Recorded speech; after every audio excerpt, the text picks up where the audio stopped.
Be ready. 15 seconds.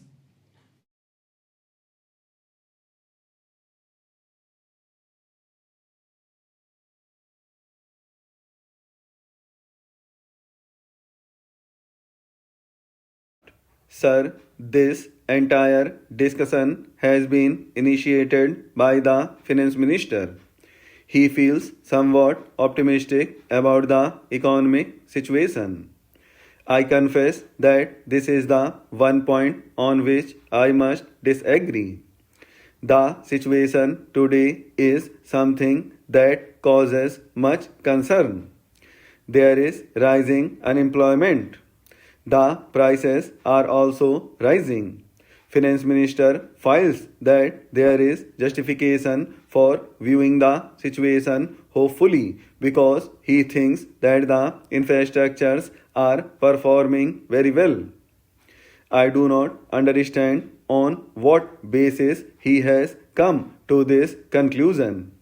He says that the power generation is more satisfactory than last year. But should he be satisfied with power generation of 51%? Should the efficiency not be very much greater? There is no reason why the power stations should not be operating more efficiently, and unless you insist upon it, you cannot obtain a requisite degree of improvement in efficiency. But in any case, to be complacent and say that the infrastructure is performing well is very strange. Similarly, in the case of coal, you put enormous sums of money in an industry which is also the next basic industry. The results are unsatisfactory. The production remains as unsatisfactory as ever while the costs are increasing.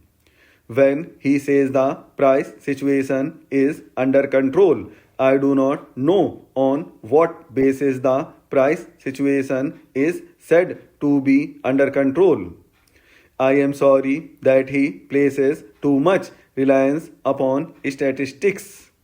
The interpretation of statistics is important and they are capable of being manipulated in any manner as one would like in order to produce conclusion that one desires.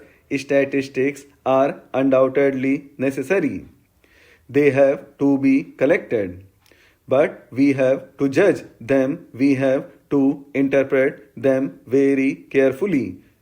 I would say then, when the finance minister forms the conclusion in regard to price situation, he should ask the housewives and see what they have to think about the price situation.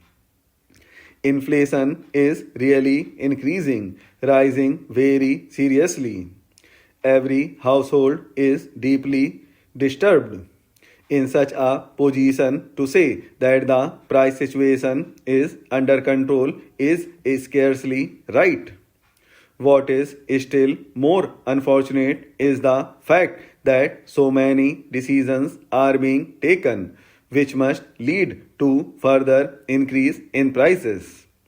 The railways freight rates have been increased within a year, and I do not know whether it is part of the next budget exercise that is being carried on. Similarly, postal charges have been raised considerably, each of them resulting in a revenue increase of rupees 400 crores to rupees 500 crores of rupees.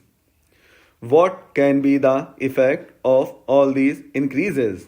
Then there are administered prices which also continue to be administered upward always and not downwards. What are the prices administered for? In order to see that the public sector enterprises produce revenues and increase budgetary revenues. It is quite clear that every step that is being taken like this must result in increase in prices.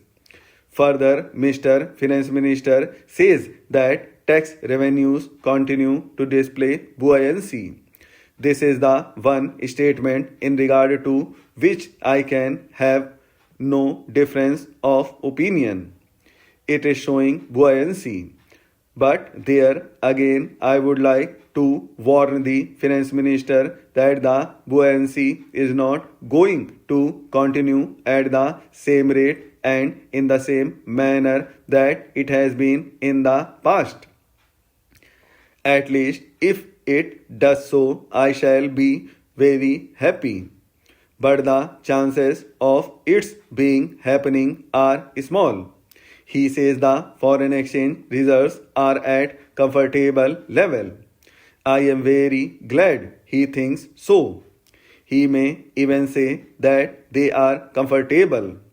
If they are at comfortable level, then there is certainly going to be greater drain upon it because steps being taken to stimulate exports further and so on and so forth. But I think the balance of payments position is precarious and as he himself admits is one of the issues which causes him concern and quite rightly so. I would like to draw his attention to the fact that the imports have been liberalized and over liberalized as a stage when rupee is for all practical purposes devalued. Imports therefore must cost very much more and increase the chain on limited foreign exchange reserves.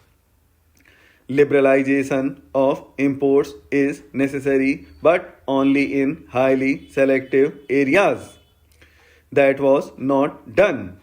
I think in their initial enthusiasm they have overdone it.